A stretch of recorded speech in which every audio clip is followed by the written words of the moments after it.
계속적으로 앉아있으시느라 힘드시죠? 네.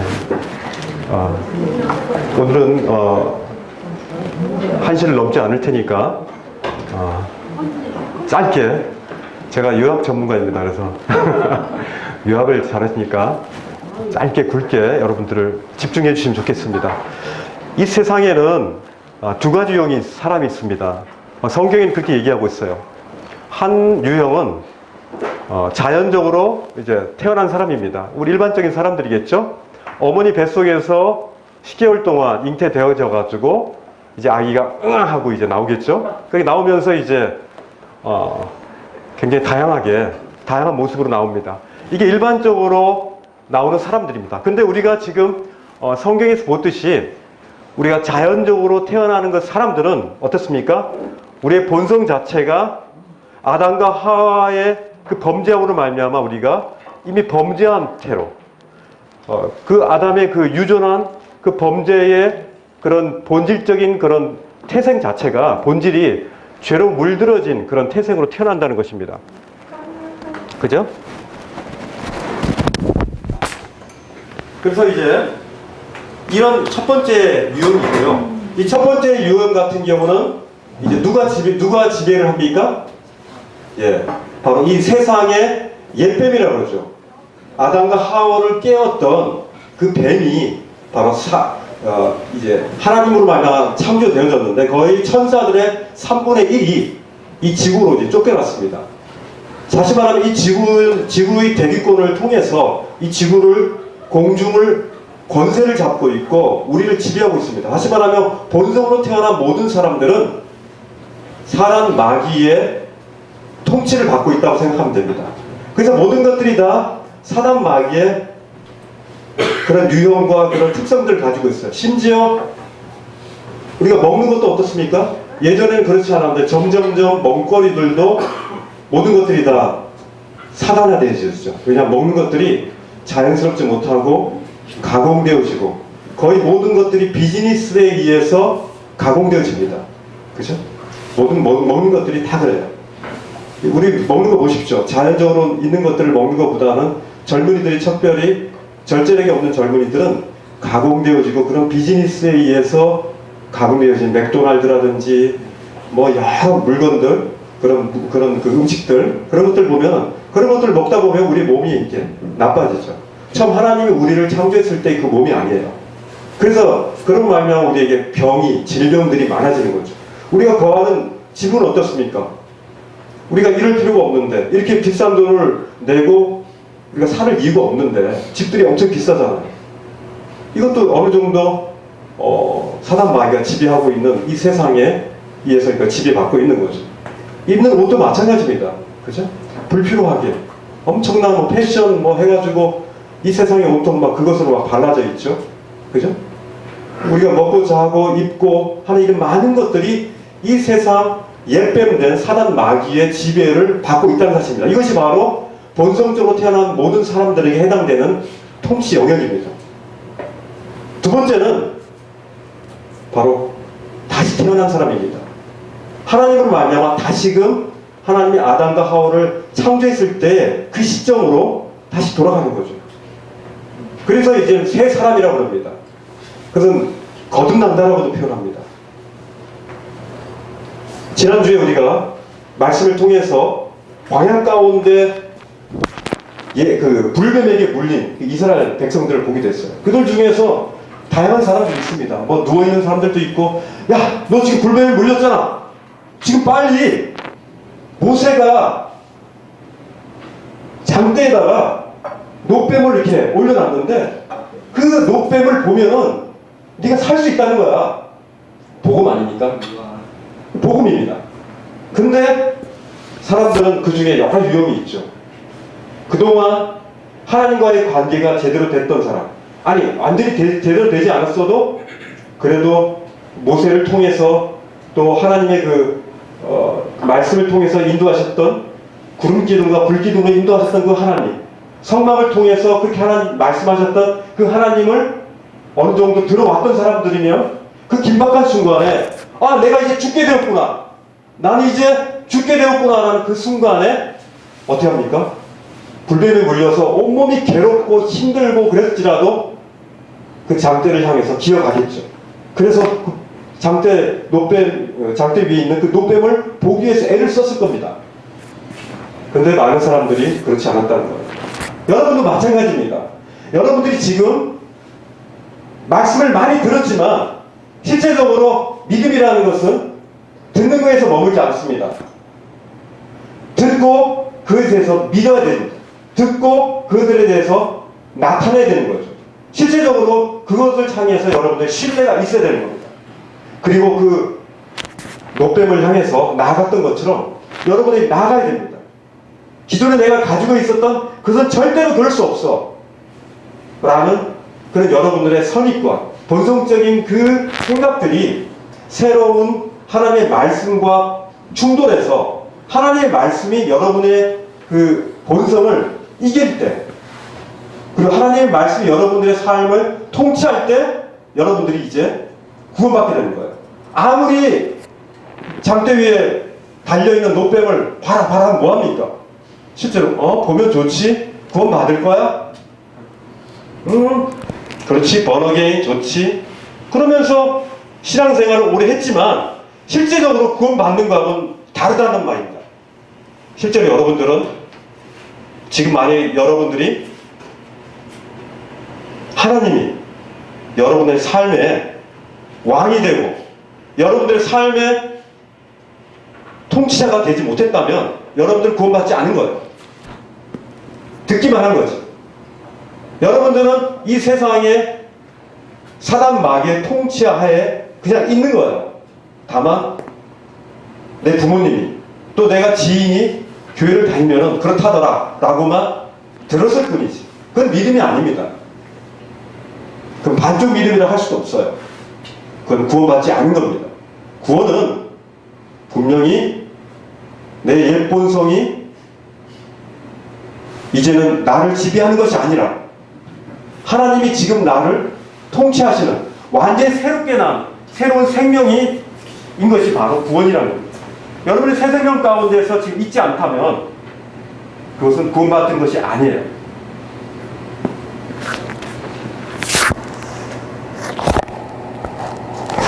우리가 이제 이스라엘의 역사들을 볼 때 이제 사사들이 나타납니다.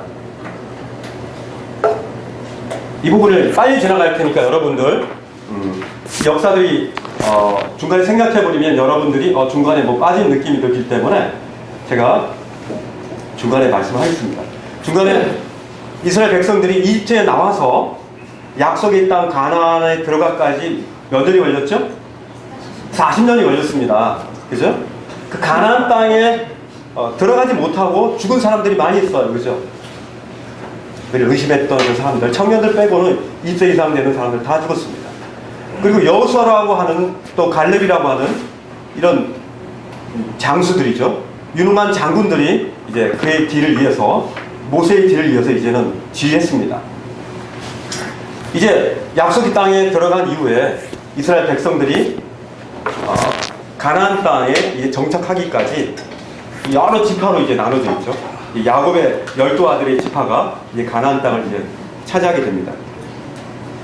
그러면서 이제 하나님의 언약궤를 실어 나르는 레인들이 실어 나르는 그런 장면들이 있고요. 이제 문제는 이제 가나안 땅에 들어갔음에도 불구하고 이스라엘은 계속적으로 하나님이 말씀하신 그 십계명의 가장 첫 번째, 두 번째인 나 외에 다른 신을 두지 말라 그랬고 우상 숭배를 하지 말라고 했는데 여전히 그들 가운데 우상을 숭배하는 그 일들이 빈번했다는 것입니다. 그래서 이집트에서 이끌어내시는 그 하나님의 그 뜻을 저버리고 여전히 이제 다른 신들을 따르며 경배했어요. 그래서 하나님께서 또 진노하시게 됩니다. 특별히 그 바알과 아스타롯이라는 이 두 우상이 아주 저들을 지배하게 됐어요. 그러면서 이제 그들 가운데 하나님이 또 공의의 하나님이기 때문에 그 죄에 대해서 견디지 못하시는 거예요. 왜냐 하나님의 본질에 하나님의 성품이세요. 그거는 죄에 대해서 타협할 수가 없어요, 하나님은. 우리는 어떻습니까? 적당히 적당하게 우리가 취할 수 있죠. 그러나 하나님의 성품은 그렇지 않다는 거예요.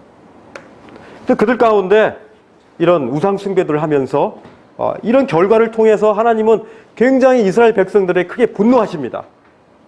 그래서 그들을 어찌 보면 약탈자들에게 그들을 넘기시어요. 이제 곧. 그 넘기는 과정들이 이제 좀 이따 나올 거고요. 그리고 그들 가운데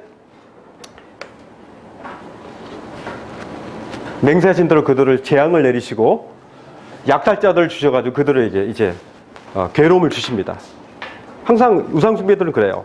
그리고 이스라엘 백성들이 이제 하나님께서 가나안 들어간 뒤로부터 이제 사사들을 주세요. 이제 사사들이라는 건 이제 판단하는 사람, 그들을 이렇게 이렇게 다스려주는 그런 족장이 되겠죠. 이런 사사들을 통해서 그들로부터 이제 약탈자로부터 이제 그들을 이렇게 보호해 주세요.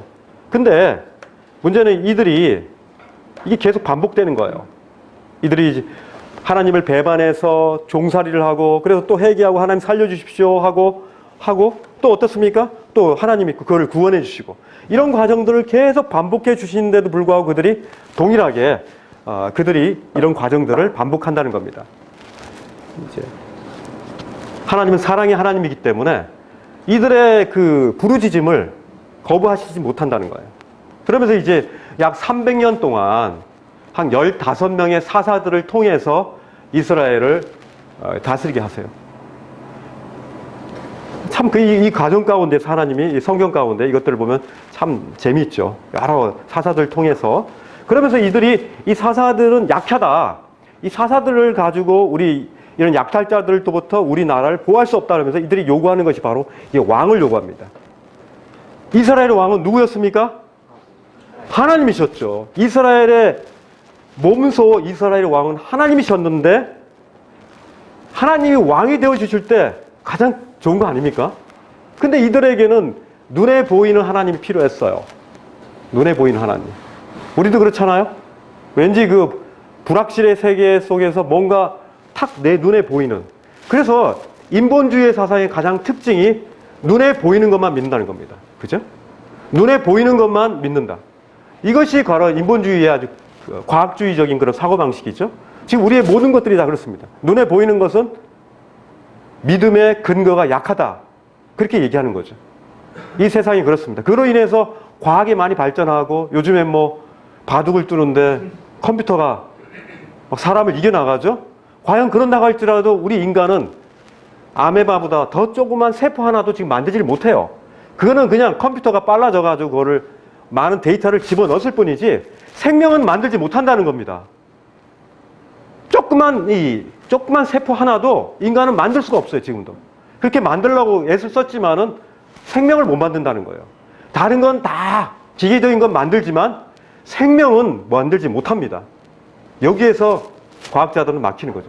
과연 눈에 보이는 것들을만 믿을 수 있느냐. 이것이 인본주의자의 한계인 거죠. 그래서 왕을 요구합니다. 하나님은 그렇다고 하나님께서 어떻게 하시냐. 허락합니다. 왜? 하나님께서 그거에 대해서 그들에게 자유의지를 주셨기 때문에. 하나님은 항상 인격적인 하나님이십니다. 그분은 그거에 대해서 그들의 요구에 대해서 그거에 대해서 인격적인 부분을 인정하셔요. 그들의 눈에 보이지 않는 하나님보다 눈에 보이는 그런 사람을 왕으로 삼는 것에 대한 부분들에 대한 것들을 마음에 분노가 있었지만 하나님 이 부분을 허락하세요. 그래서 이렇게 사람에게 기름 부음을 받습니다. 사무엘이 이제 마지막 사사이면서도 최초의 선지자이기도 합니다. 사무엘이 이제 첫 번째 사울에게 기름 부음을 받고 사울은 어떻습니까? 왕을 세웠는데 그가 과연 놀라운 통치를 했습니까? 제멋대로죠. 엄청나게 아주 감정의 기복이 심하고 어떻습니까? 거의 미움과 저주로 또 공포, 자기를 공격하는 그 공포의 심으로 열등감으로 거의 살았던 그 왕입니다. 다윗이 어떻습니까? 다윗의 많은 고백들이 여기 나와 있죠. 그렇지만 역시 다윗도 엄청난 범죄를 많이 했죠. 심지어 자기를 위해서 싸워주는 그 왕의 부인을 강탈하는, 간음하는 이런 엄청난 일을 저지른 아주 나쁜 왕이었습니다. 그러나 이 다윗의 특징은 그런 나쁜 것 자체를 자신의 얼마 지저분하고 정말 냄새나는 그런 사실들에 대한 것들을 하나님께 고백했다는 것만 틀릴 뿐이지 우리보다 더하지 않습니까, 사실? 우리가 왕이었으면 더하지 않겠어요? 또? 솔로몬도 마찬가지입니다. 이렇게 왕들을 세웠지만은 이런 여러 왕들이 이스라엘 전체가 하나님께 불순종하는 악순환이 이게 순환되는 이런 일들이 이제 계속 반복됐을 뿐이었어요. 이 다윗은 이렇게 노래하죠. 다른 왕들과 달리 진실한 믿음을 가졌습니다. 다윗 왕이 정말 하고 싶었던 게 있었어요. 다윗 왕은 정말 그 성전을 짓고 싶었어요. 우리가 성막을 지었던 것처럼 다윗 왕도 정말 그런 텐트로 된 장막이 아니라, 텐트로 된 성전이 아니라 정말 돌로 된 영원히 지속되는 그런 튼튼한 그 성전을 짓기를 원했어요. 그래서 이렇게 다윗 왕은 성막을 성전이랑 항구적인 이제 건축물로 이렇게 대체할 뜻을 갖고 있었어요. 이건 거의 성막하고 거의 동일합니다. 번제단이 있었고요. 또 성막 안에 들어가면은 그 촛대와 또 떡상과 또 향로와 이렇게 또 하나님의 언약궤가 지성소 안에 동일하게 있는 이 부분이 이제 다윗이 이 부분에 대한 부분들을 짓기를 원했어요. 그렇지만은 다윗은 짓지를 못했습니다. 그러나 그 아들 솔로몬이 이제 이 부분을 짓게 됐습니다. 굉장히 장엄하고 놀라운 그런 성전임을 성경에서 볼 수 있어요. 제사장이 성전에서 나올 때 구름이 여호와의 그 영광이 가득했다라고 이렇게 성전이 이렇게 나와 있습니다.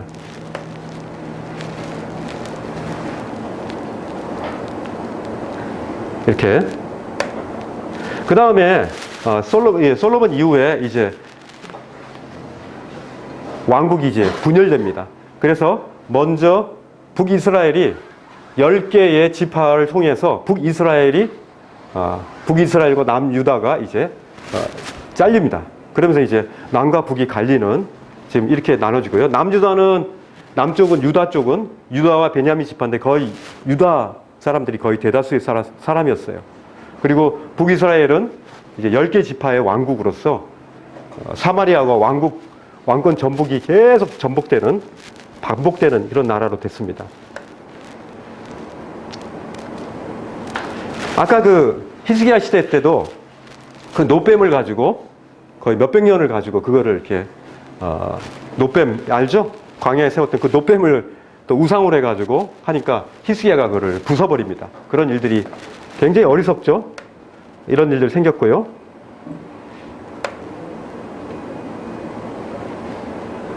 하나님께서는 이제 계속적으로 이스라엘 백성들에게 뿐만 아니라 저희들에게 우리 가운데 계속 우상을 섬기지 말고 하나님만 섬기라고 계속적으로 이렇게 반복합니다.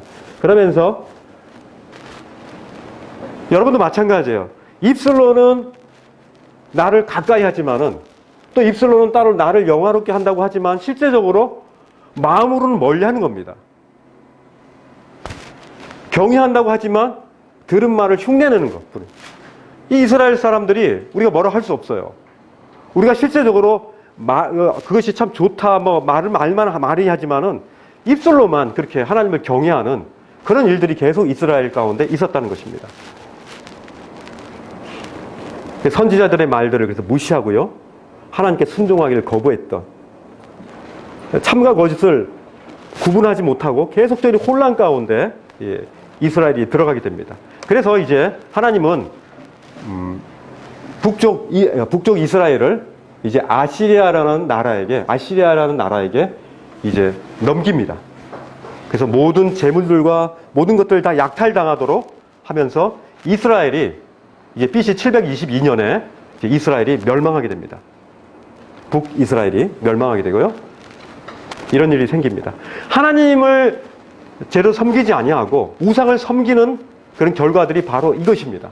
멸망합니다. 우리가 하나님 아닌 다른 것들에 대한 부분들, 이 세상에 대한 우상을 우리가 가지고 있다면 우리는 분명히 멸망하고 말 것입니다. 그 이후에 유다도 동일하게 멸망하고 맙니다. 바빌로니아 느부갓네살 왕 19년 5월 7일에 느부사라단이 예루살렘에 침공해서 그 궁전과 성전을 다 불사릅니다. 그리고 모든 집과 중요한 건물들을 다 헐어버려요. 예루살렘 성벽도 온통 다 헐어버립니다. 그들이 정말 중요하게 여겼던, 정말 그들이 세웠던 그 아름다운 성전과 그 성벽들을 다 무너뜨리는 겁니다.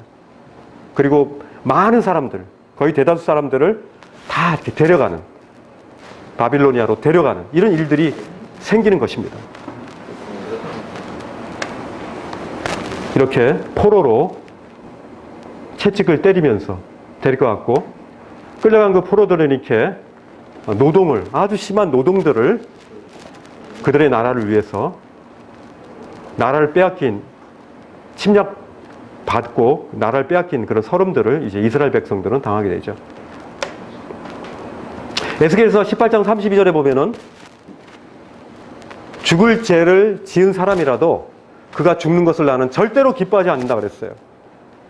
그렇기 때문에 하나님께서 죽는 것은 하나님이 원하지 않으시는 거예요. 회개하고 살라라고 하나님께서 이렇게 말씀하신 거예요. 하나님은 그 회개라는 말씀을 구약시대부터 계속적으로 우리 가운데 전하고 계십니다.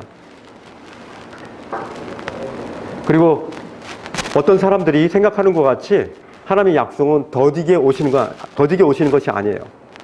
우리가 아무도 한 사람도 멸망하지 않고 모두가 다 회개하는 데 이르기를, 회개를 통해서 다시금 하나님께로 돌아가기를 한 사람도, 이 세상에 인류의 어떤 사람도 한 사람도 놓치기를 원하지 않는 것이 바로 하나님의 마음이신 거예요.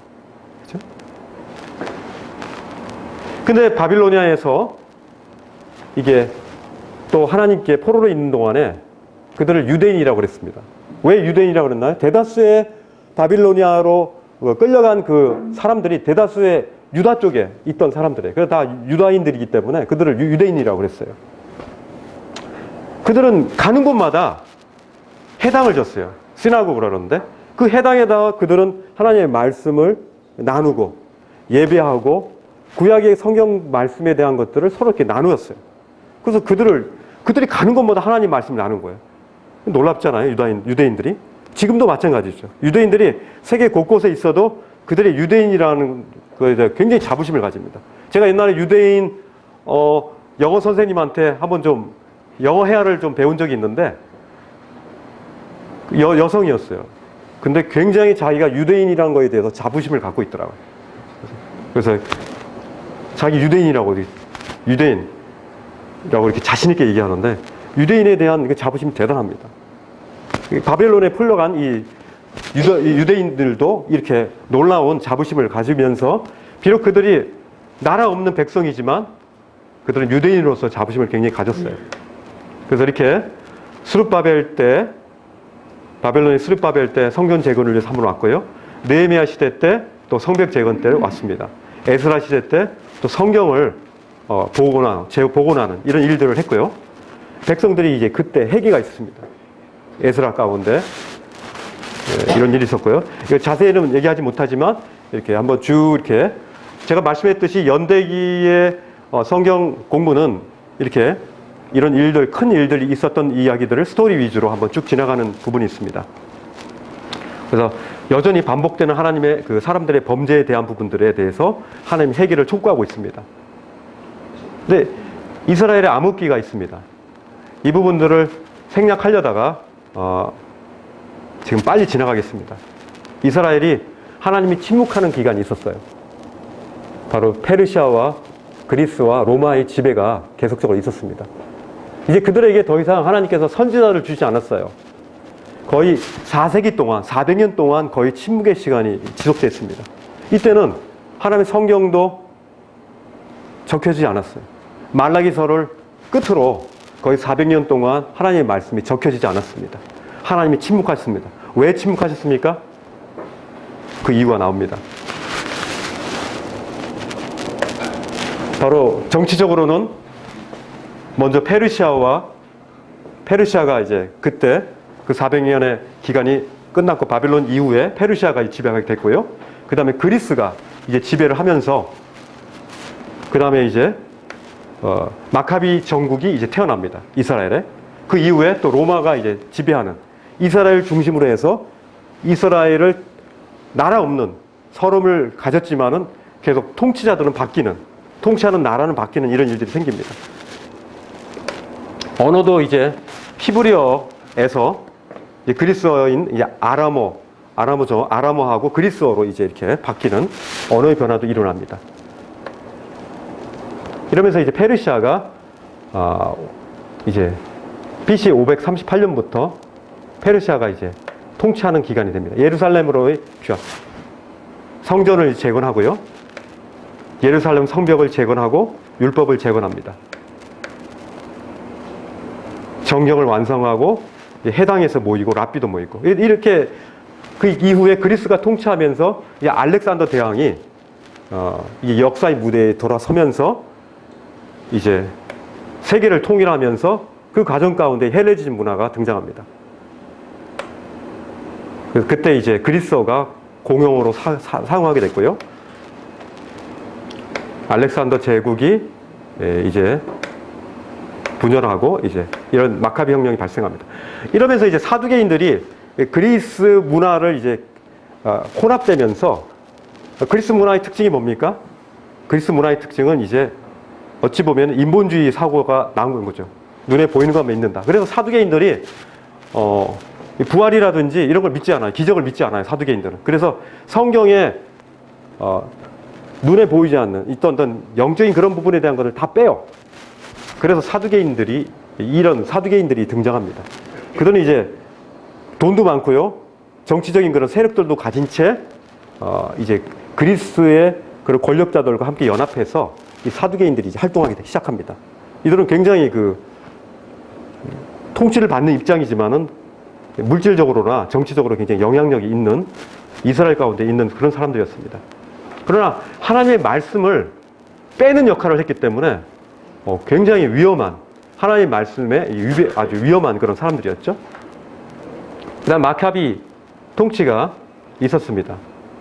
이제 167년도부터 BC 63년도니까 굉장히 오랫동안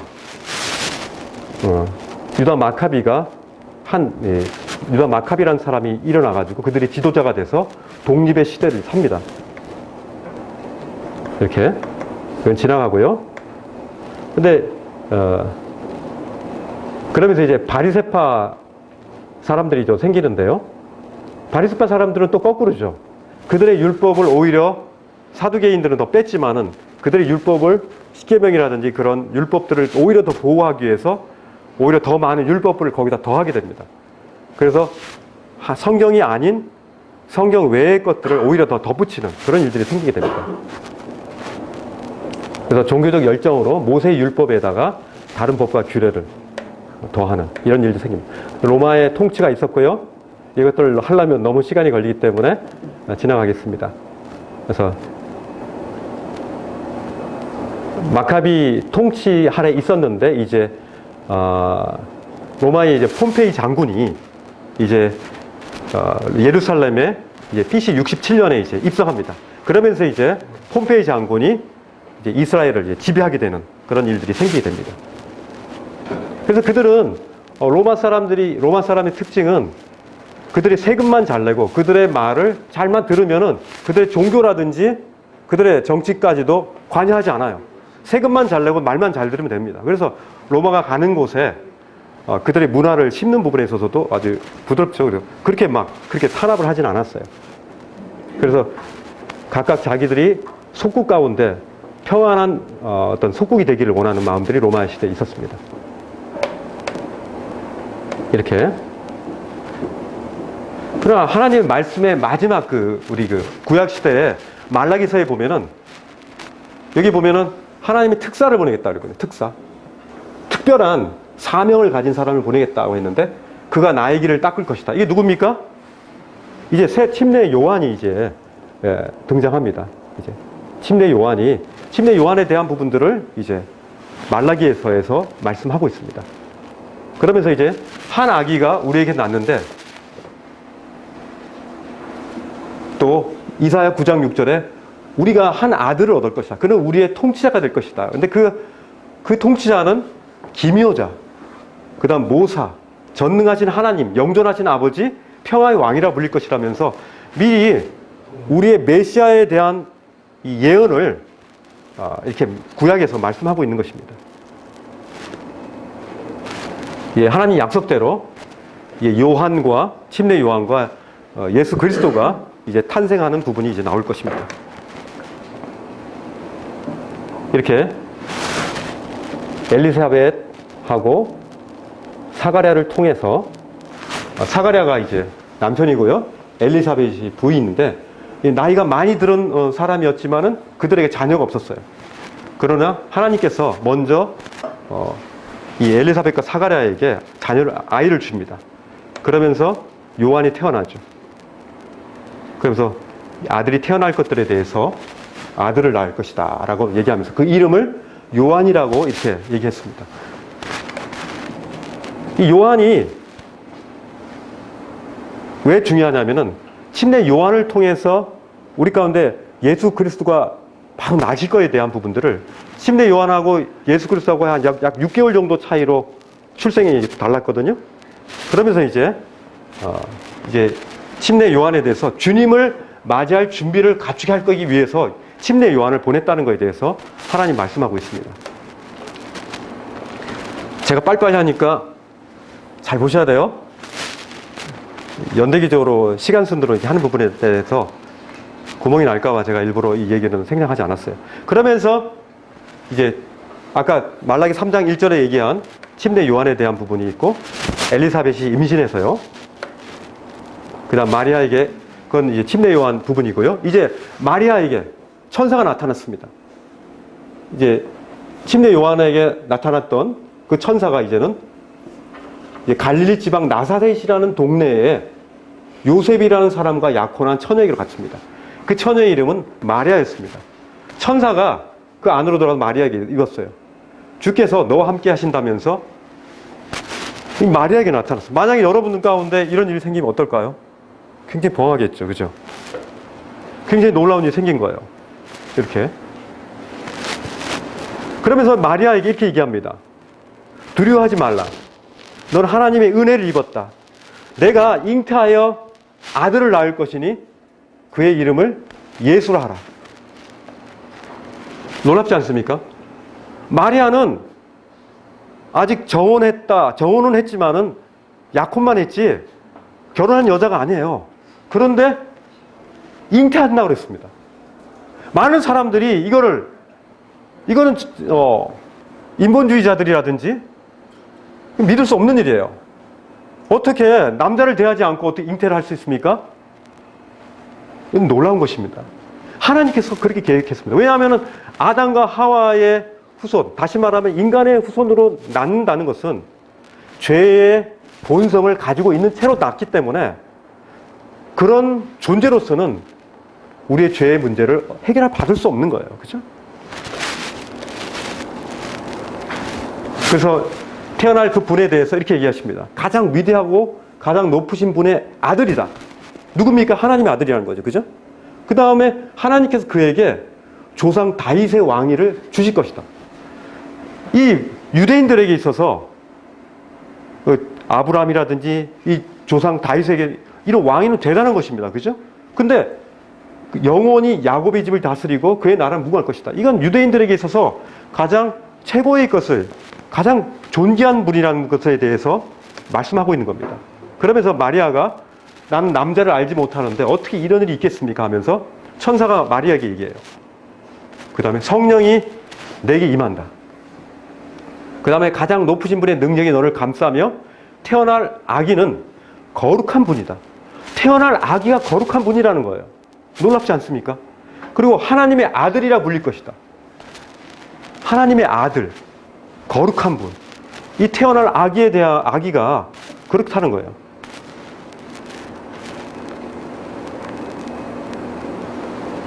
그러면서 그가 이제 아까 한 아기에 대한 부분을 지나갔습니다. 마리아가 순종하죠. 나는 주의 여종입니다. 나에게 이루어지기를 바랍니다 하면서 마리아가 그의 믿음으로 화답을 했습니다. 그 다음에 요한이 출산하고요. 먼저 6개월 전에 이게 출생합니다.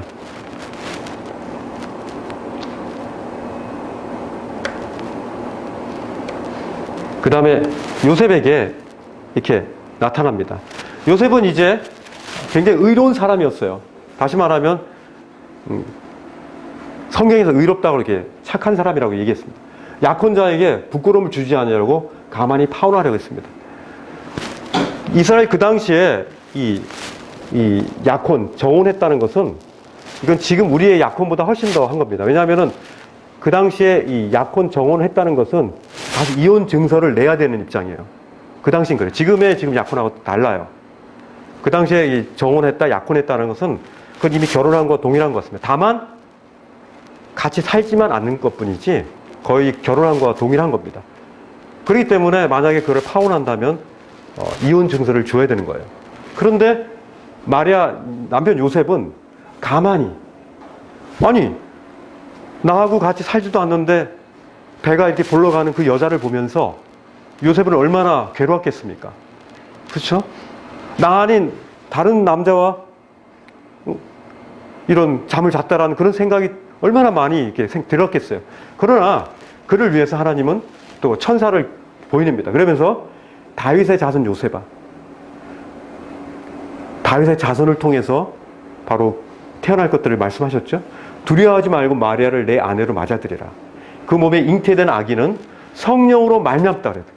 우리가 기존에 이제 인본주의자들이라든지 세상 사람들이 알지 못하는 것이 바로 성령님입니다. 성령으로 잉태한다는 것은 우리의 지적인 능력으로는 사실 이해가 안 돼요. 하나님 말씀이 그렇게 말씀하는 거예요. 성령으로 잉태됐다. 사람으로 말미암아, 남자로 말미암아 잉태된 것이 아니라 성령으로 말미암아 잉태됐다는 것. 이것이 바로 이렇게 해서 바로 예수 그리스도가 났다는 거예요. 바로 사람의 아들이 아니라 하나님의 아들임을 여기서 말씀하고 있는 거죠. 그래서 이름을 예수라고 하는데 그 이름이 의미가 뭡니까? 이름이란 예수라는 의미는 그가 자기 백성을 그들의 죄에서 구원할 자이심이라. 자기 죄에서 구원할 자이심이라는 이름이 바로 예수라는 이름입니다. 여러분 이 말씀을 잘 들으셔야 됩니다. 예수라는 그 이름은 자기 죄에서 구원할 자이다. 그렇기 때문에 우리가 예수 그리스도를 믿는다는 사실은 내 죄가 예수 그리스도가 그 죄를 가져가심으로 말미암아 내 죄가 사함받는다는 의미하는 것이죠. 그래서 예수라는 그 이름이 바로 자기 백성을 그들의 죄에서 구원할 자이심이라는 겁니다.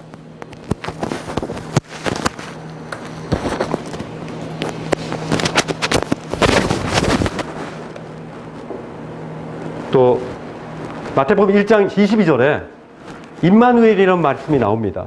근데 이 동정녀, 남자를 알지 못하는 이 처녀가 잉태하여 아들을 낳을 것이니 그의 이름을 임마누엘이라 할 것이다 했는데 그 임마누엘이를 번역하면 무슨 뜻입니까? 하나님이 우리와 함께 하시다는 뜻입니다. 하나님이 우리와 함께 하신다. 이게 얼마나 놀라운 일입니까? 아담과 하와가 에덴 동산에서 하나님과 함께 거했습니다. 하나님과 함께 거닐었고 하나님과 함께 대화를 했습니다. 그러나 죄로 말미암아 그들은 숨었고 하나님을 두려워하게 되었고 그들이 부끄러움을 알게 되었고 수치스러워했습니다. 우리가 하나님과 함께 계시다라는 것은 얼마나 놀라운 일인지 모릅니다. 하나님과 함께 있으면 우리에게는 두려움이 없습니다. 죽음이 우리를 찾아올지라도 어떤 공포가 우리를 덮쳐올지라도 우리에겐 두려움이 없습니다. 왜냐하면 창조주 하나님이 나와 함께하기 때문에. 임마누엘 하나님입니다. 바로 예수 그리스도는 바로 임마누엘 하나님이신 겁니다. 요셉은 순종했고요. 잉태되는 아들이 낳기까지 잠자리를 같이 하지 않았습니다. 그리고 아들이 태어난 이후에 요셉은 그 이름을 예수라고 하였습니다. 그리고 아구스투스라는 황제가 이 칙령을 내려서 호적 등록을 하게 했습니다. 그래서 어차피 모든 그 백성들이 다 자기의 원래 본적지에 가서 호구 조사를 하게 됐습니다. 왜냐하면 세금을 더 걷기 위해서입니다. 그리고 다윗의 자손인 요셉은 당연히 자손이기 때문에 다윗의 고향인 베들레헴으로 가게 됐습니다. 그리고 그 고향 베들레헴에서 그들이 방이 없었기 때문에 그들의 구유에 짐승들이 사는 그런 구유에 눕혀서 포대기에 쌓여서 거기서 태어나게 됐습니다. 여관에 그들이 들어갈 방이 없었다고 했습니다. 여러분들의 혹시 마음 가운데 예수 그리스도가 들어갈 방이 없는 것이 아닙니까?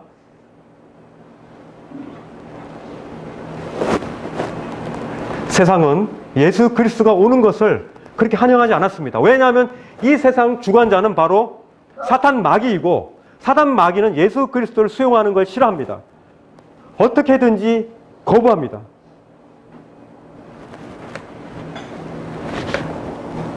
그 이후에 이제 여러 그 박사들이라든지 박사들이 찾아와서 유대인의 왕으로 온 예수님을 경배하였고 또 헤롯이 그거를 말씀에 대한 부분들을 분명히 얘기했는데도 불구하고 경배하지 아니하고 이제 그것들에 대해서 이제 이후에 헤롯이 이제 모든 아이들을 이제 죽이려고 합니다. 그래서 이제 도망가게 되죠. 밤사이에 이제 헤롯이 아기를 찾아서 죽이려고 하기 때문에 일어나서 아기와 어머니를 데리고 이집트로 이제 피신하라고 합니다. 그래서 하나님께서 알려줄 때까지 애굽에서 이렇게 이집트에서 피신하고 있습니다. 이런 일들이 생깁니다. 예수님의 어린 시절은 제가 생략하겠습니다.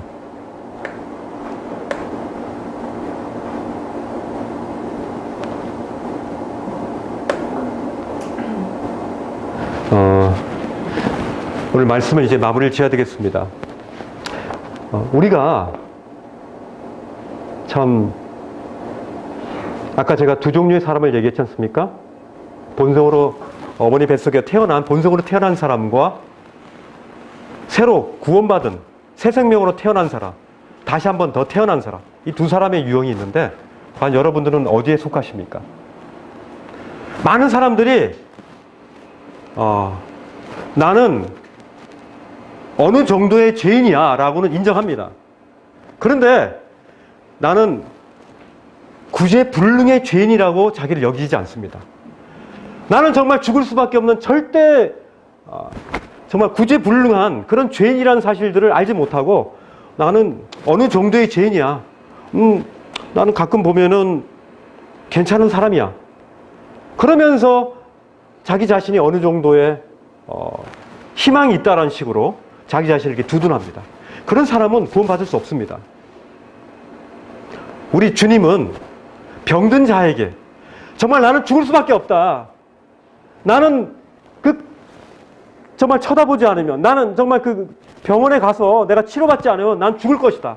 난 이 상태로 가면은 나의 모든 온몸에 그 병균이 다 번져서 나는 죽을 것이다라고 생각하는 이 절대 절명의 사람들만이 구원받을 수 있는 것입니다. 적당하게 나는 어느 정도의 죄인이지 뭐. 그렇지만은 가끔 괜찮은 데도 있어. 이런 사람은 아닙니다. 이사야서 64장 6절에 보면 이런 말씀이 있습니다. 우리는 부정한 물건이라고 했습니다. 부정한 물건이 뭡니까? 썩어가는 물건입니다. 그리고 냄새나는 것입니다. 뭡니까? 지난번에 제가 말씀했듯이 죽은 쥐와 같이 썩어가고 있는 것입니다. 그 속에서 풀풀 썩어가는 냄새가 나는 것입니다. 가만히 옆에 있으면 정말 구역질이 나는 것입니다. 바로 우리 안에 있는 그 죄가 그런 것입니다. 썩어가는 쥐처럼 썩어가는 것입니다. 냄새가 나는 것입니다. 다 부정한 것입니다. 그 다음에 우리는 다 더러운 누더기 같은 더러운 옷과 같다고 했습니다. 여러분 보십시오. 지나가는 그런 거린들 보십시오. 얼마나 그 옷이 더럽습니까? 그런 누더기와 같이 우리의 죄가 바로 그렇다고 했습니다. 그걸 우리의 죄가 뭐라고 했습니까? 우리의 죄가 마치 마른 잎사귀와 같다고 했습니다. 마른 잎사귀가 어떻습니까? 바람이 불면은 날아가죠. 우리의 불법적인 우리의 상태가, 우리의 죄로 물든 그 상태는 정말 구제불능의 죄인의 상태란 사실들을 여러분 알지 못하면 여러분은 절대로 구원받지 못합니다. 여러분 십계명 그때 말씀했죠? 그걸 지키실 수 있습니까? 여러분 그걸 지키셔야 됩니다. 그렇지 않으시면 여러분들은 구원받지 못하시는 겁니다. 여러분들이 절대절명에 정말 냄새나는 부정하고 더러운 누더기 같고 정말 말라 비틀어진 이파리와 같은 그런 불법을 행하는 그런 존재라는 사실들을 여러분들이 알지 못하면 절대로 여러분들 가운데 구원의 그 기쁨들이, 그 구원의 소식들을 여러분을 들을 수 있는 마음의 자세가 안 된 것입니다. 기도하겠습니다.